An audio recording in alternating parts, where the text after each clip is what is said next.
আল্লাহ বলে এই জমিনে আমি ভয় দিয়ে, ক্ষুধা দিয়ে, জানমালের হানি দিয়ে, সম্পদ হানি দিয়ে তোমাদেরকে পরীক্ষা করব।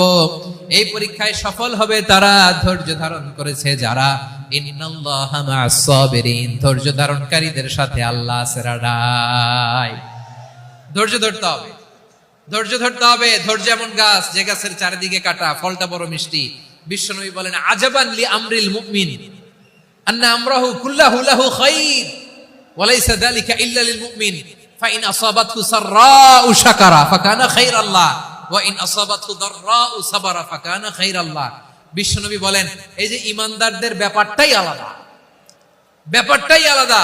এটা ঈমানদার ছাড়া অন্য কেউ এই বরকত পায় না। কি বরকত? ফাইন আসাবাতহু সাররাউ শাকারা। ঈমানদাররা ভালো অবস্থায় থাকলে শুকরিয়া করে, এটা তার জন্য ভালো। শুকরিয়া করলে সওয়াব আছে না নাই? মুমিনরা বিপদে পড়লে ধৈর্য ধরে। আচ্ছা বলেন তো, ধৈর্য ধরলেও সওয়াব আছে না নাই? তাহলে সুখের সময় শুকর, দুঃখের সময় সবর, উইন উইন সিচুয়েশন। আমাদের সারা জীবনই এই দুই আমল আছে না নাই? হয় আমরা শুকর গুজার হই, নয় সবর করি। সুখের দিনে আমরা শুকর গুজার হই, বিপদের দিনে সবর ইখতিয়ার করি। তাহলে হয় শুকর নয় সবর। যখনই থাকি, যে অবস্থায় থাকি, আমাদের সওয়াব আছে না নাই?